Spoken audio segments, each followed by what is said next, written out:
ce qu'il fait. Qu'est-ce que c'est que le toplard? Alors, le toplard, je vous l'ai dit, il y en a dans la Loire? Oui, il y en a. Il y en a. Une école russe, même dans la Loire, c'est tout simplement de l'escrime à couteau. C'est un petit peu différent de... Non, c'est vraiment du couteau, escrime à couteau. Ah, couteau, petite lame. Couteau, petite lame, donc combat rapproché, esquive très rapide. Voilà, avec des touches au casque, des touches au poignet, aux jambes. C'est pas futé. Et ouais, c'est ce que j'allais dire.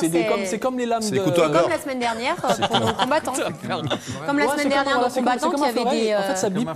D'accord. Voilà. Par contre, ça sonne dès qu'on touche, tout simplement. Bon, bah écoutez, donc on va regarder le sujet, tout parce que simplement. vous voulez le voir ou pas, ce sujet? Ah bah bien sûr. Non, mais vous voulez le voir ou pas? Moi, je l'ai pas vu. Bon, bah, on regarde le topless. Toplard. Non, toplard. Alors à votre avis, qu'est-ce qu'on peut faire avec un couteau comme ça en plastique? Couper des légumes? Ouais. Jouer avec ses enfants? Ouais.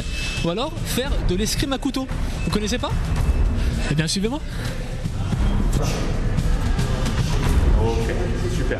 Ouais, donc en fait on arrive droit et hop on va chercher. Voilà. Hop on va chercher. C'est ça. Hop, voilà. Et au moment où tu tranches, tu gagnes.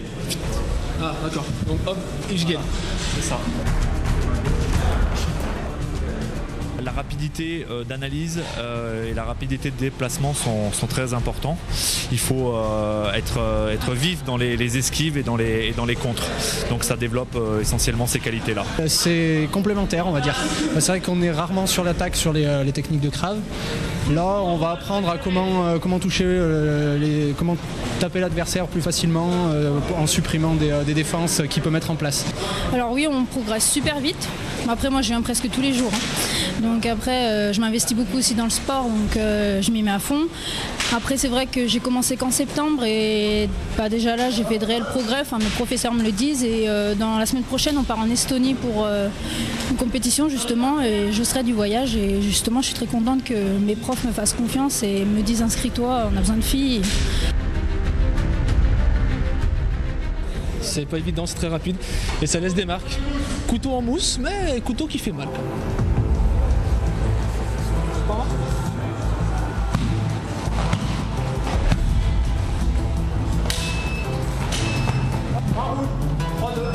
J'ai trouvé quand même qu'il avait des bonnes aptitudes physiques. Il a fait un peu de boxe, donc il a déjà l'habitude des esquives.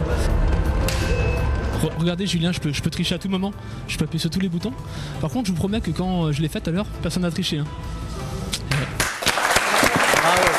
Bon, attends, extrême ou pas extrême? Extrême. Si, c'est quand même des couteaux. Moi, je trouve que non, c'est pas forcément aussi extrême que mais ça. à chaque fois, il dit Mais si, extrême, il y a des couteaux, Flavien. Dès qu'il y a danger, c'est extrême. Les couteaux. Ah, Pas extrême. C'est le coup. Expliquez-nous, on n'a pas compris pourquoi. Non, alors tout simplement, en fait, dans les phases d'entraînement, à partir du moment où on est touché, au bras ou aux jambes, on nous enlève un membre, entre guillemets. Donc on doit plus se défendre qu'avec un seul membre, ce qui est encore plus difficile. Si c'est une jambe, je dois sautiller. Si jamais j'ai plus de jambes, je suis à genoux. Et si j'ai plus de bras, j'ai fini. Et donc il y a des compétitions à la fois féminines et masculines. Oui, alors c'est mix ou pas mix? Oui, mais pas dans les compétitions. Dans les compétitions, c'est par rapport à la taille, tout simplement à cause de la longe. De la longe. Simplement, voilà, c'est par rapport à la taille. Donc c'est classé par taille. Ouais, c'est classé par taille. Cyril Dessel, comme moi, comme on a des petits bras de dinosaures, on peut le faire. Voilà, vous pourrez le faire en mode vélociraptor. Non, voilà, beaucoup d'esquives, beaucoup de rapidité. Il faut aussi être intelligent, savoir essayer d'éviter. Ah bah oui, il faut être intelligent. Non, ouais, c'était très dur. J'ai galéré un petit peu. Et la petite fissure là sur. C'est un coup de couteau. Voilà, justement, on a essayé sans mousse. C'est un hommage à Obispo. Voilà, c'est un hommage à Obispo. Voilà. Et tout simplement, donc ça va en 5 points quand on est en combat. Donc les deux couteaux qui se touchent, ça annule. Si on touche et qu'on riposte, ça annule. Et puis dès qu'on touche, c'est un point. Ça va jusqu'en 5. Celui qui a 5 points a gagné. Et on n'enlève pas des membres. Non, pas dans les combats. Voilà, donc prochain rendez-vous, il faut savoir qu'ils vont partir au championnat d'Europe. Déjà, ils vont partir au championnat d'Europe, cette équipe. Ceux de la Loire? Voilà, oui, ils vont partir au championnat d'Europe. Fabien, qu'on a vu, l'instructeur, est champion d'Europe en titre. Il veut faire mieux. Il essaye de garder ça. Et surtout, l'équipe veut faire mieux. Ils avaient fini 3e, cette équipe. Et puis, le samedi 18 février, on voit l'affiche. Il y aura la nuit des arts martiaux à Saint-Etienne en partenariat avec l'asso CHU Kid 42. Alors, c'est en faveur, en plus, des enfants malades. Donc, tout l'argent qui sera récolté sera donné aux enfants malades. Donc, il y aura bien sûr de l'escrime lame courte. Il y aura du jiu-jitsu brésilien, de l'aïkido, du MMA, du judo et de l'escrime. Et voilà, exactement.